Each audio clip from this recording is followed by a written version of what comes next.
Astaghfirullah. Bismillahirrahmanirrahim. Assalamualaikum warahmatullahi wabarakatuh. Alhamdulillahi wassalatu wassalamu ala rasulillah wa ala alihi wa sahbihi wa mawalah wa la hawla wa la quwata illa billahi wa ba'du.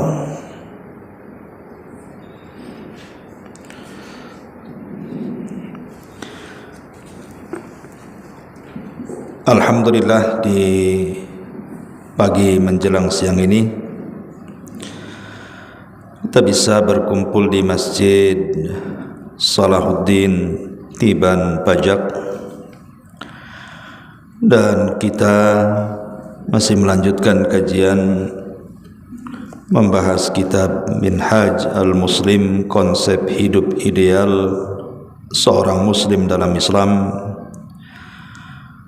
karya besar Syekh Abu Bakar Jabir Al-Jazairi rahimahullahu ta'ala sebagai pengajar tetap di Masjid Nabawi. Dan materi yang kita akan bahas sekarang adalah bicara tentang sujud sahwi. Sujud artinya ma'ruf, meletakkan dahi di tanah dengan 7 anggota sujud: 2 tangan, 2 lutut, 2 ujung telapak kaki dan dahi serta hidung. Adapun sahwi sendiri artinya lupa. Jadi sujud yang dilakukan karena sebuah lupa. Kita tahu bahwa manusia ini terlahir tidak sempurna, karena manusia itu diberikan ingatan oleh Allah Subhanahu wa ta'ala yang terkadang ingatan itu bisa lupa. Dan itu wajar sebagai manusia. Makanya manusia disebut al-insan, diambil dari kata nisyan, lupa. Karena bapak kita semuanya Adam alaihi salatu wassalam juga pernah lupa apa yang diajarkan Allah Subhanahu wa ta'ala. Dia pernah lupa. Makanya keturunan juga tidak lepas daripada sifat lupa. Tetapi dalam Islam, walaupun lupa bukan sifat yang sempurna bagi manusia, tetapi lupa juga terkadang bisa menjadi nikmat yang Allah Subhanahu wa ta'ala anugerahkan kepada kita. Karena lupa sendiri adalah rahmat yang Allah anugerahkan kepada hamba-hambanya. Kenapa demikian? Karena ketika seseorang lupa meninggalkan sebuah kewajiban, maka disebabkan lupa terangkat dosa. Karena orang yang melakukan kewajiban bila sengaja meninggalkannya berdosa. Tapi kalau seandainya dia lupa tidak melaksanakannya, justru tidak berdosa. Dan itu bagian daripada nikmat. Yang kedua, lupa sendiri adalah sifat yang kurang sempurna bagi makhluk, apalagi bagi Allah Subhanahu wa ta'ala. Karena Allah Subhanahu wa ta'ala tidak mungkin tersifati sifat ini, maka begitu juga makhluknya. Sifat lupa adalah sifat yang kurang. Ma'asyiral muslimat yang dimuliakan Allah Azza wa Jalla, karena sifat ini juga sifat yang kurang, yang menunjukkan makhluk itu tidak sempurna sementara Allah adalah zat yang sempurna. Maka ada sebagian sifat lupa ini menjadikan hilangnya beberapa hak-hak yang harus ditunaikan. Makanya dalam Islam itu, dalam hak-hak tertentu harus dicatat supaya tidak lupa. Seperti orang pinjam uang, itu harus dicatat. Sebab kalau tidak dicatat, takut kemudian yang minjam lupa. Ketika ditagih, dia mengatakan saya tidak ingat, saya tidak pernah pinjam, dan begitu seterusnya.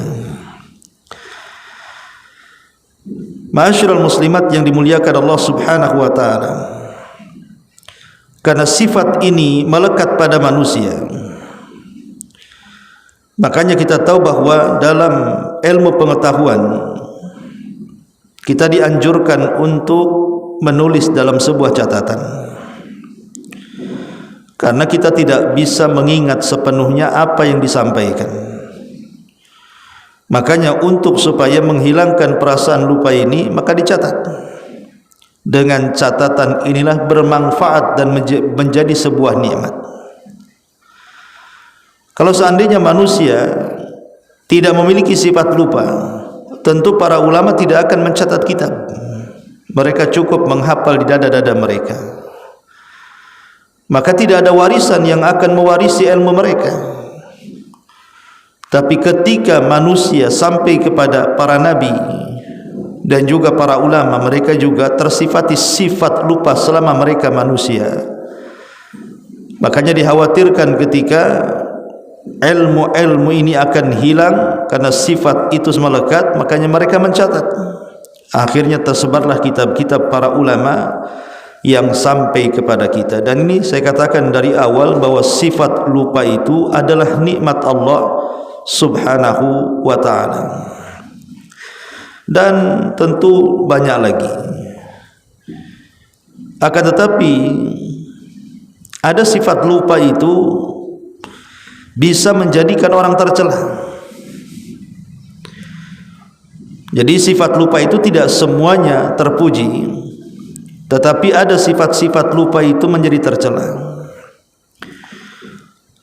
Seperti sifat lupa yang tercela itu, seseorang umpamanya melupakan perjanjian dia dengan Allah Subhanahu wa ta'ala. Kita tahu bahwa kita ini di alam arwah pernah berjanji di hadapan Allah. Ketika Allah Subhanahu wa ta'ala mengatakan alastu bi rabbikum, bukankah aku Rabb kalian semuanya? Maka kita ini di alam ruh mengatakan qalu bala, tentu engkau adalah Rabb kami. Sehingga secara otomatis ketika seseorang melakukan perjanjian di alam ruh, kemudian ruh itu dipindah dari alam ruh ke alam janin, lahirlah kita, maka kita terikat dengan perjanjian dengan Allah Subhanahu wa ta'ala dalam tauhid. Tetapi banyak yang lupa. Lupa kita diciptakan oleh Allah Subhanahu wa ta'ala untuk mentauhidkan Allah, sehingga banyak terjerumus kepada kesyirikan. Banyak orang-orang yang lupa dengan tauhid, datang ke dukun, datang ke kuburan meminta-minta, percaya kepada tangkal dan jimat, percaya kepada khurafat, tahayul dan yang semacamnya. Ini lupa tercela namanya. Ataupun seseorang lupa dengan kematiannya, lupa dengan akhiratnya, bahwa di sana ada hari di mana manusia akan dibangkitkan oleh Allah Subhanahu wa ta'ala dan akan mempertanggungjawabkan semua perbuatan yang pernah dilakukannya. Banyak orang yang lupa, sehingga mereka mengabaikan tentang keimanan kepada hari akhir. Dampaknya akhirnya mereka pun banyak yang meninggalkan ketaatan dan terjerumus kepada kemaksiatan. Mereka lupa bahwa ada hari hidup setelah kematian, ada hari seseorang mempertanggungjawabkan di hadapan Allah setelah kematiannya. Atau lupa dengan ayat-ayat Allah, tidak pernah membacanya, tidak pernah mempelajarinya, apalagi mengamalkannya. Makanya Allah Subhanahu wa taala kelak pada hari kiamat Dia mengatakan, kadzalika atatka ayatuna fanasitaha wa kadzalikal yauma tunsa. Begitulah ketika ayat-ayat kami datang kepadamu, kau lupakan. Maksudnya di dunia, kau lupakan ayat-ayat sudah yang kami turunkan kepadamu, baik ayat-ayat kauni atau ayat syar'i. Maka sekarang engkau di akhirat dilupakan. Ini juga lupa tercela, lupa dengan ayat-ayat Allah Subhanahu wa ta'ala. Ataupun lupa tercela lainnya adalah lupa yang berkaitan dengan al-uqud ma'adh zalimin wan nisyanin nahi an dzalik. Lupa, jadi al-qu'ud ma'adh zalimin wan nisyanin nahi an dzalik. Al-qu'ud ma'adh zalimin artinya seseorang berkawan dengan orang-orang zalim. Lupa bahwa berkawan dengan mereka itu tidak baik. Allah Subhanahu wa ta'ala dan Rasulnya merintahkan kita untuk berteman dengan teman yang bisa mengingatkan kita, yang membawa kesolehan dan ketakwaan serta iman meningkat bagi kita. Tapi betapa banyak orang-orang yang melupakan itu. Akhirnya sembarang dia berkawan, sembarang dia mencari teman, yang tadinya istiqamah akhirnya menjadi ahli maksiat. Karena lupa dia mencari kawan yang harusnya mendapatkan kawan yang baik, tapi justru kemudian mendapatkan kawan yang tidak baik.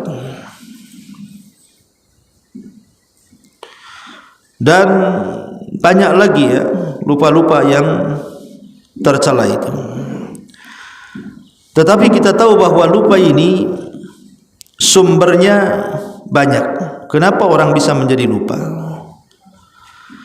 Pertama, sumber lupa itu karena godaan syaitan yang memberikan was-was kepada hati kita. Makanya kenapa Allah Subhanahu wa taala berfirman, istahwadha alaihimus syaitanu fa ansahum dzikrallahi ulaika hizbus syaitan.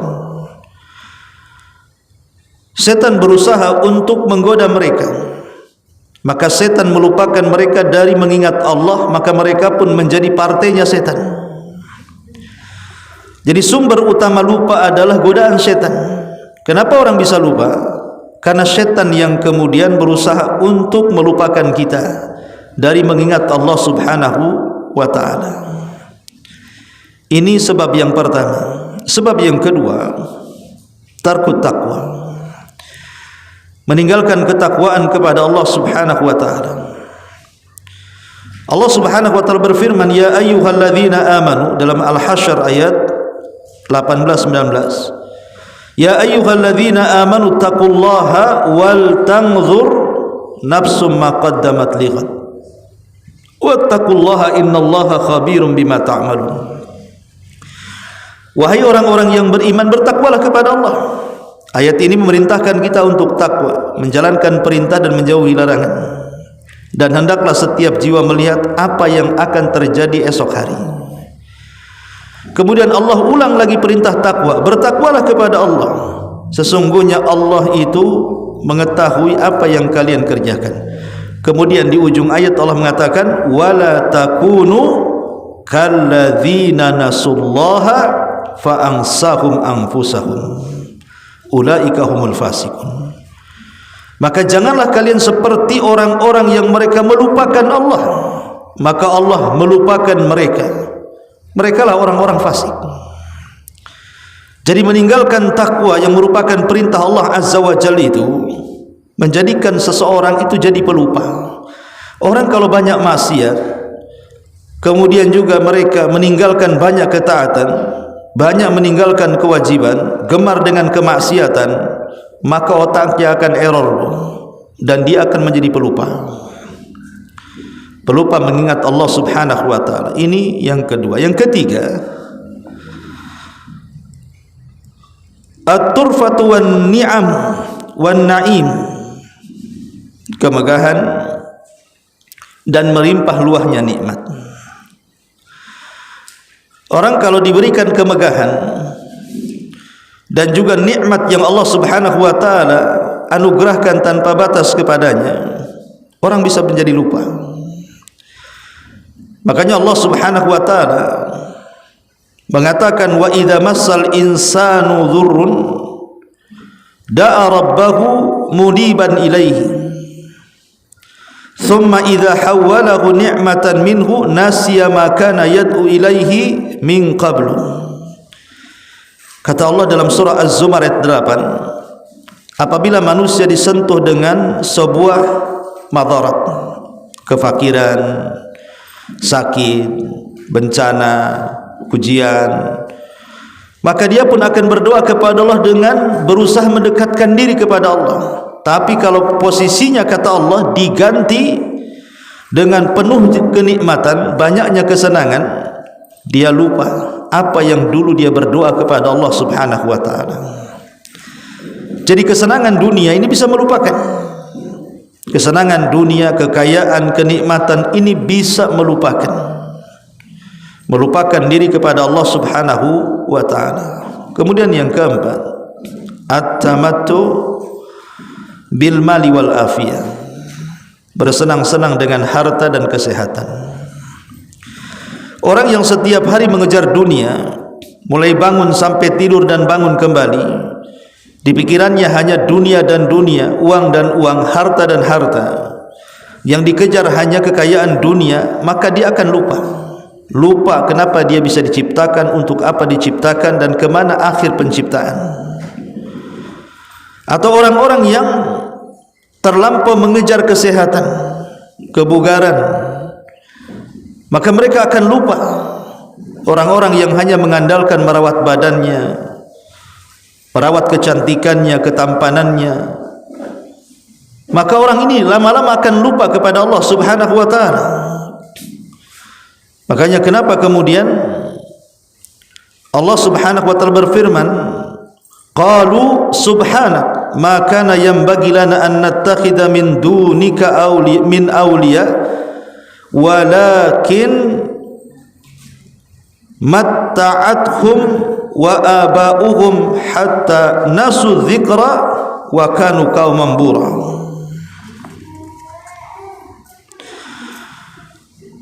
Di sini Allah mengatakan qalu subhanak, mereka berkata, maha suci engkau ya Rabb, maka yang bagi lana an nattakhidha min dunika min awliya, tidak layak bagi kami mengambil selainmu sebagai penolong.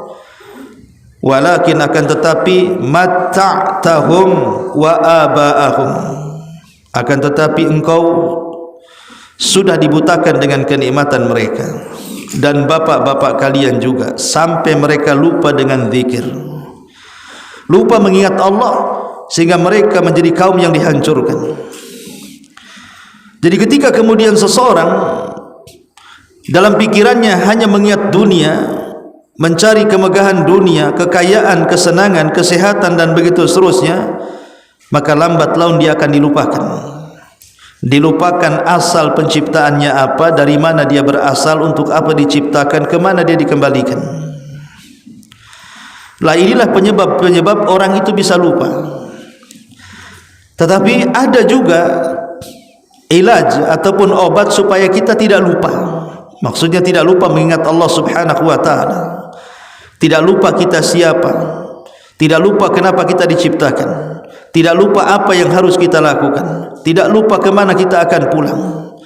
Dan itu bisa dilakukan pertama dengan banyak berzikir kepada Allah Azza wa Jalla. Karena Allah mengatakan dalam surah Al-Kahfi 24, wadhkur rabbaka idza nasit, ingatlah Allah kalau engkau lupa. Jadi kalau kita lupa ingat Allah, maka kita akan ingat. Ini yang pertama. Yang kedua, banyak-banyak berdoa.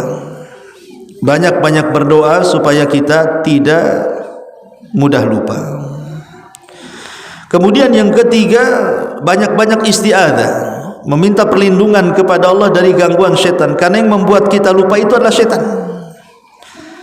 Kemudian yang keempat, tarkul ma'asi, yang membuat orang lupa itu karena banyak maksiat, tinggalkan maksiat. Kemudian yang kelima, tafrigul qalbi min syawaghil ad-dunyawi. Kosongkan hati dari kesibukan dunia. Cukuplah dunia itu diletakkan di tangan, jangan sampai diletakkan di hati. Itulah yang disebut dengan zuhud. Sekaya apapun hanya sampai di tangan, tidak sampai ke hati. Cukuplah hati itu untuk Allah Subhanahu wa ta'ala. Itulah di antara obat supaya kita tidak mudah lupa. Ma'asyiral muslimat yang dimuliakan Allah Subhanahu wa ta'ala, intinya lupa itu bisa menjadikan nikmat bagi kita, tapi bisa menjadikan azab bagi kita. Lah di dalam salat ada yang disebut dengan sujud sahwi. Sujud dikarenakan lupa. Sujud dikarenakan lupa. Sujud ini kan macam-macam bentuknya, Bu ya. Sujud ini bentuknya macam-macam. Ada yang disebut dengan sujud salat. Ma'ruf lah ya, kalau ibu salat kan ada sujud tuh. Ya. Yang kedua ada yang disebut dengan sujud tilawah. Setiap mendengar kalimat sujud ketika membaca atau mendengar Al-Quran di 15 tempat dalam Al-Quran, maka kita dianjurkan untuk sujud. Kemudian yang ketiga namanya sujud syukur. Kalau ibu mendapatkan nikmat dari Allah Subhanahu wa ta'ala, langsung ibu sujud, bentuk syukur kepada Allah Azza wa Jalla. Lah di sini ada yang keempat yang disebut dengan sujud sahwi, yang disebut dengan sujud as-sahwi. Sujud dikarenakan lupa. Disebutkan tentang pensyariatan sujud sahwi ini. Perhatikan di sini tentang sebuah hadis Nabi SAW yang dicatat pengarang, di mana Rasul SAW pernah berdiri pada rakaat kedua tanpa tasyahud lebih dahulu, lalu beliau melakukan sujud sebelum salam.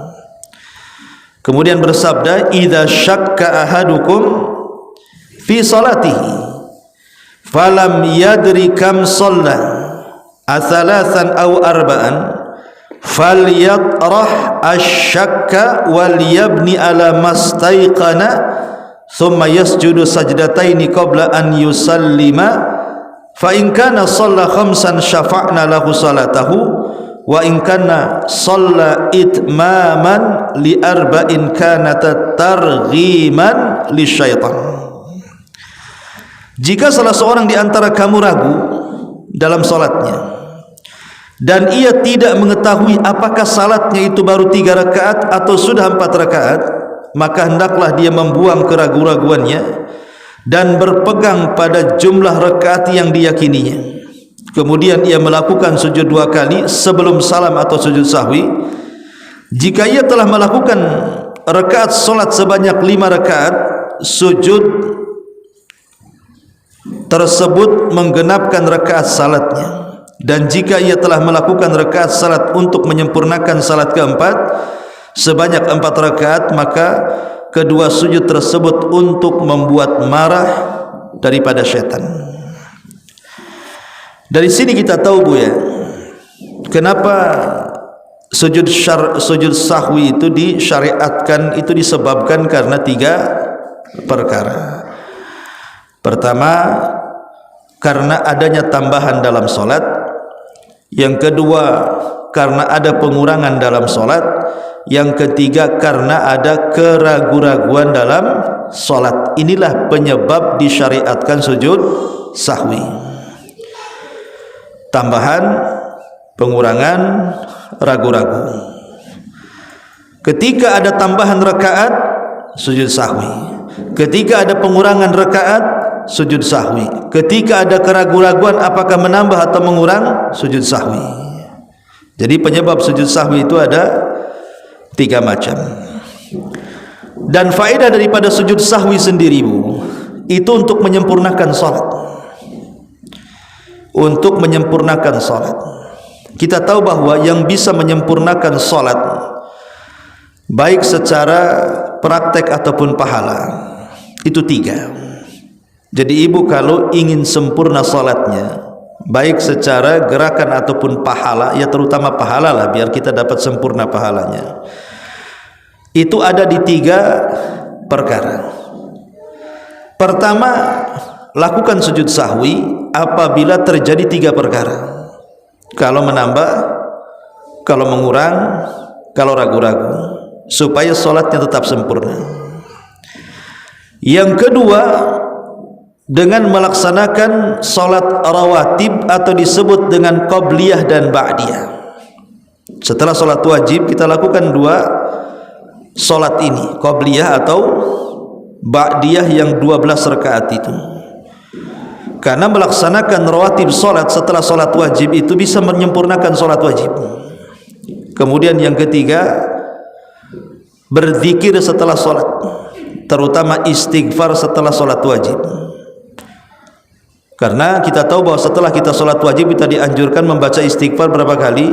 3 kali. Astaghfirullahaladzim atau astaghfirullahaladzim wa atubu ilaih. Kenapa istighfar yang pertama kali dibaca setelah solat wajib?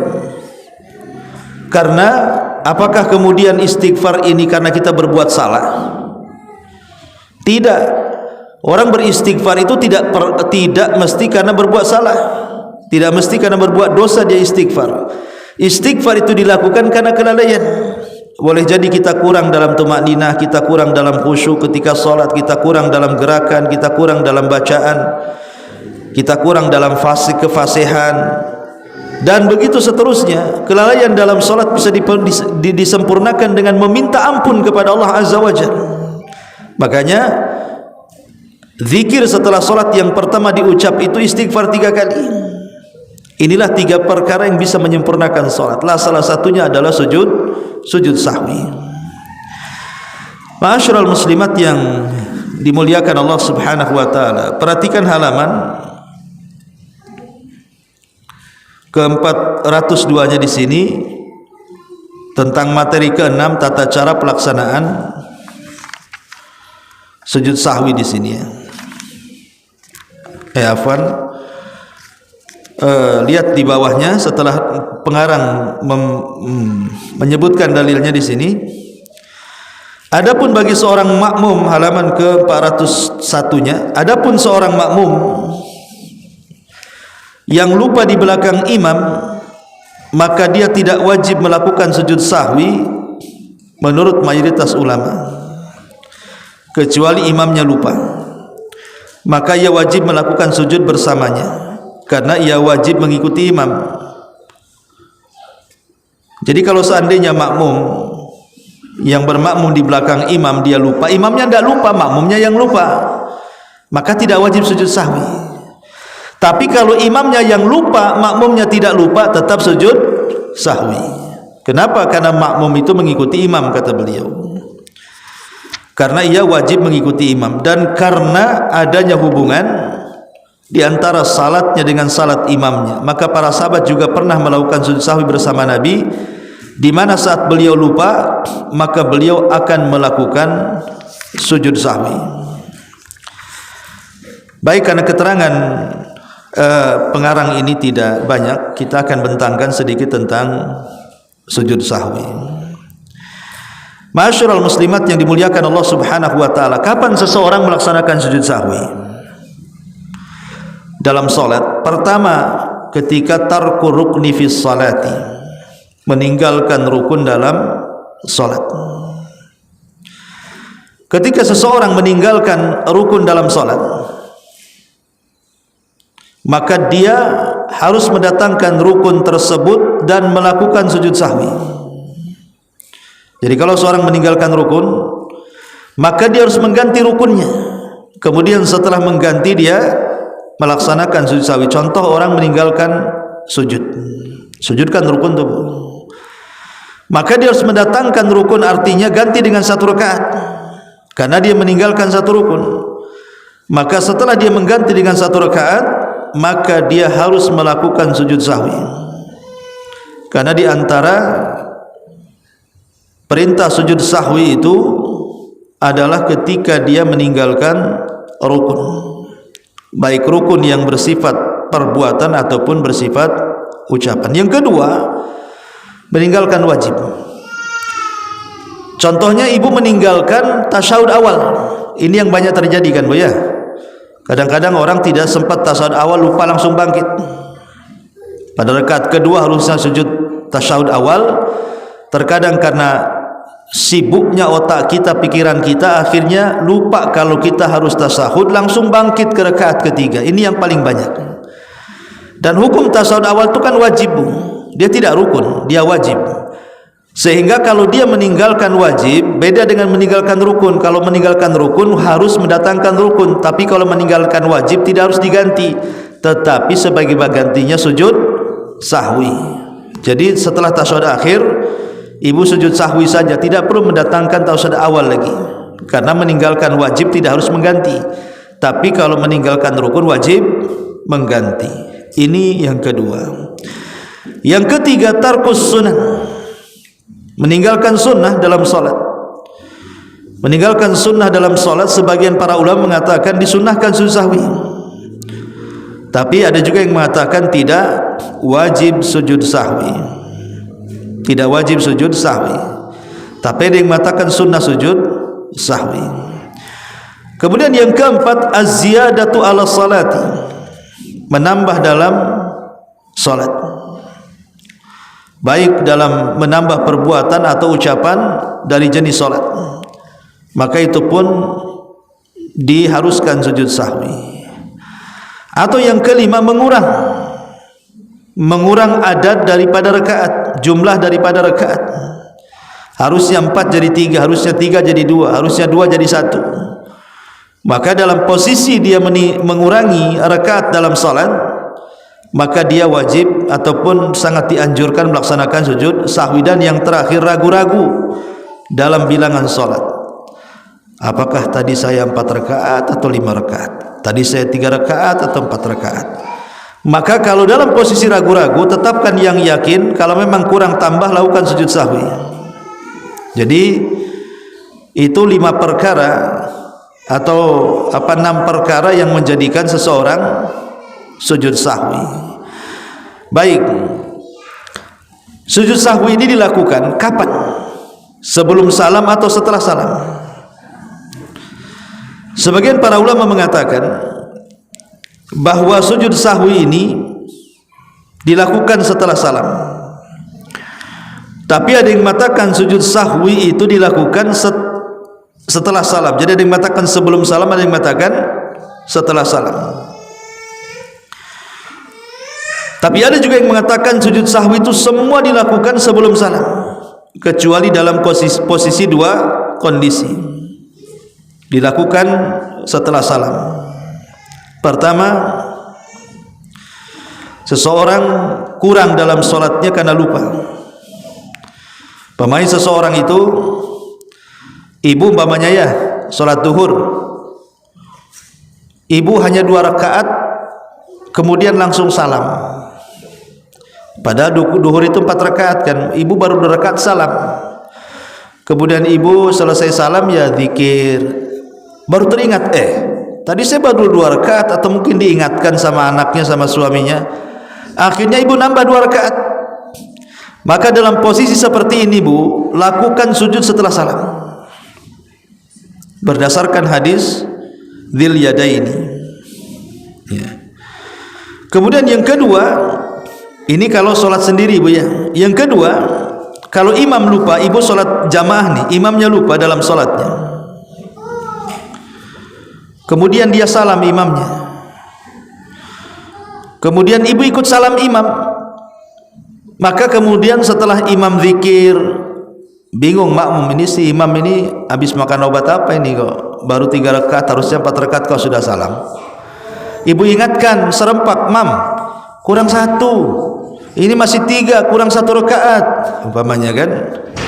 Maka imam pun akhirnya karena melihat makmum semua membenarkannya, dia pun menambah 1 rakaat untuk menambah kekurangan. Dalam posisi seperti ini dilakukan setelah salam. Ini sebagian para ulama dalam 2 kondisi seperti ini dilakukan setelah salam. Tetapi ada juga yang kemudian memerinci seperti ini Bu. Kalau sifatnya tambahan, maka dilakukan setelah salam. Kalau sifatnya pengurangan, maka dilakukan sebelum salam. Kalau ragu-ragu, lihat ragu-ragunya. Kalau ragu-ragunya menambah, lakukan setelah salam. Kalau ragu-ragunya kurang, maka lakukan sebelum salam. Bisa dipahami Bu ya?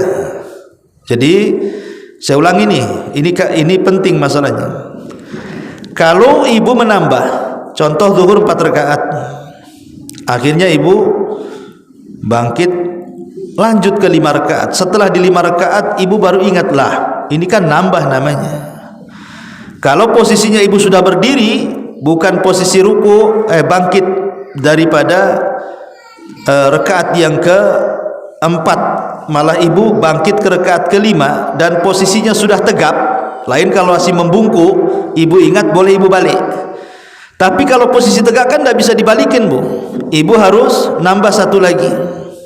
Kemudian lakukan sujud sahwi sebagai penggenap, dan itu dilakukan setelah salam. Karena ibu nambah masalahnya. Jadi ibu salam dulu, setelah salam kemudian sujud sahwi, kemudian salam lagi. Itu namanya sujud setelah salam.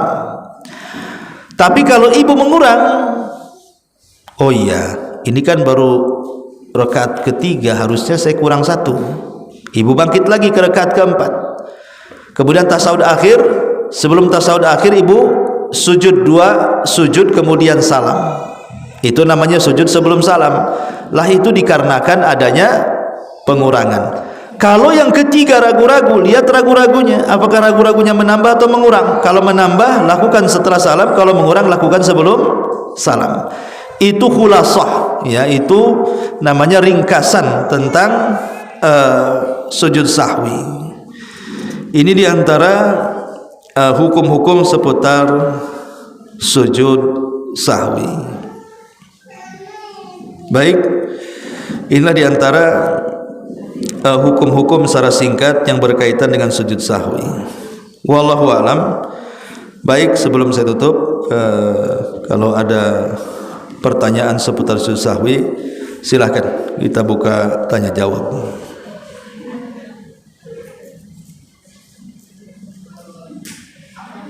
Ya.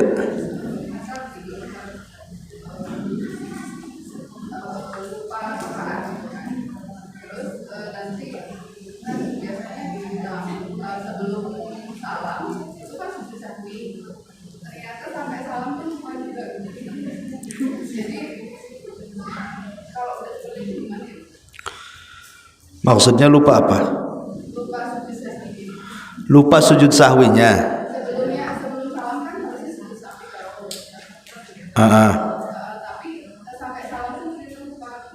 Lakukan setelah salam. Kan tadi sudah saya katakan ada 2 kondisi seseorang boleh sujud sahwi setelah salam. Kalau setelah salam dia lupa, lakukan setelah salam. Seperti hadis Dzul Yadaini tadi. Wallahu a'lam.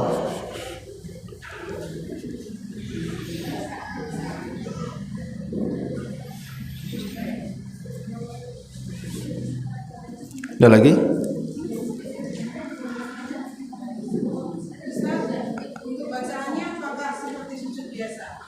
Bacaan sujud sahwi dilemahkan para ulama sehingga kembalikan kepada bacaan sujud secara umum. Subhana rabbiyal a'la. Iya, wallahu a'lam. Terus Ustaz, misalnya seperti tadi kasusnya lupa tapi setelah salam baru ingat bahwa dia lupa. Itu apakah sujud saja dibarengi salam atau sujud ya udah selesai gitu aja?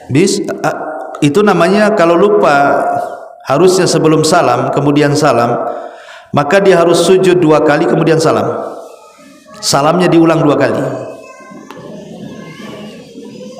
Karena dia melakukan sujud setelah salam. Karena sujud bagian daripada sholat, tetap harus ditutup dengan salam. Iya.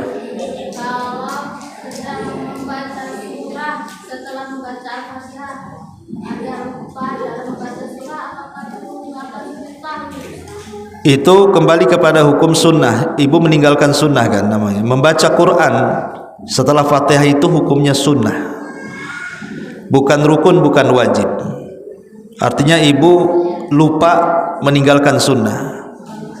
Maka lupa meninggalkan sunnah ada dua pendapat. Boleh sujud sahwi, boleh tidak sujud sahwi. Iya.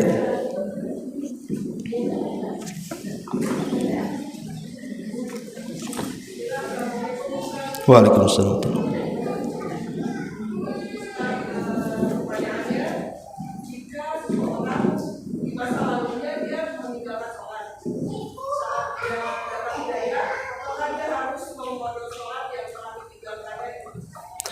Tidak perlu, cukup memperbanyak salat sunnah.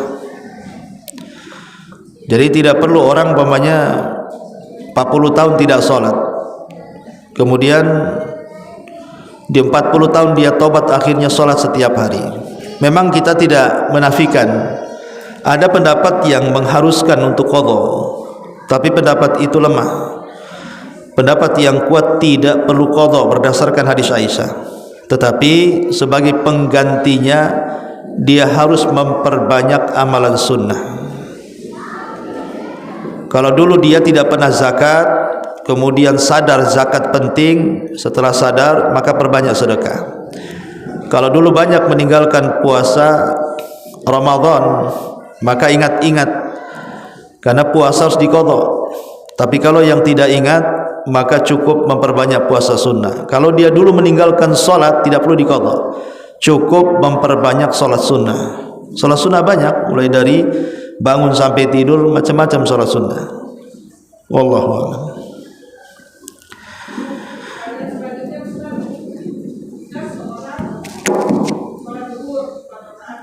Iya.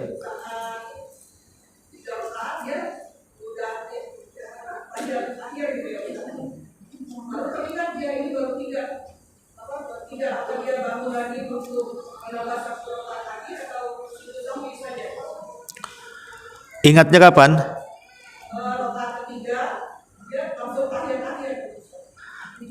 Tapi belum salam. Iya, kalau belum salam lanjutkan, tambah 1 rakaat lagi. Lakukan sujud sahwi. Itu namanya lupa karena pengurangan. Iya. Sujud sahwi. Tetap sujud sahwi karena dia mengurang rakaat. Tapi sujud sahwi sebelum salam.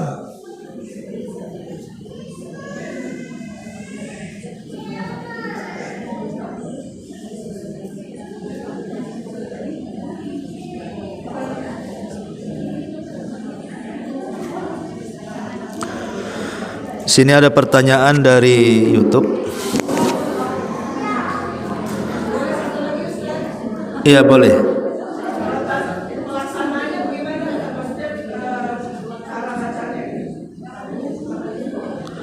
Pelaksanaan apa?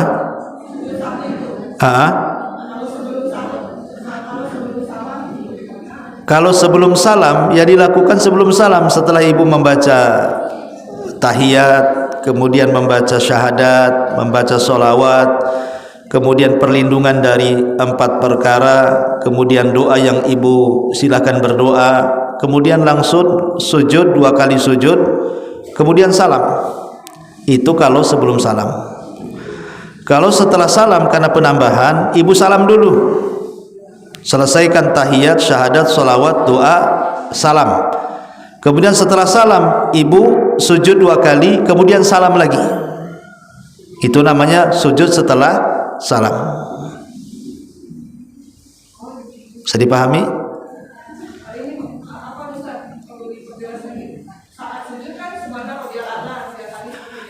Iya.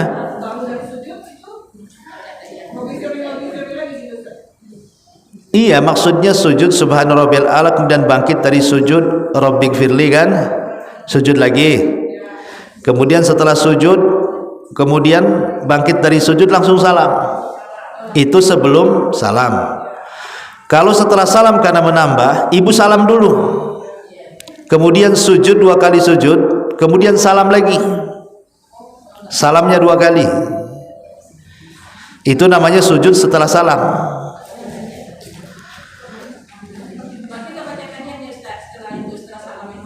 Enggak pakai apa? Lah enggak, kan sudah tahiyat sebelumnya. Iya, nanti makin panjang lama lagi sholatnya, telat masa nanti. Ini ada pertanyaan, Ustadz, izin bertanya di luar tema, bagaimana dengan ungkapan sudah memaafkan namun tidak bisa melupakan? Apakah hal tersebut terlarang?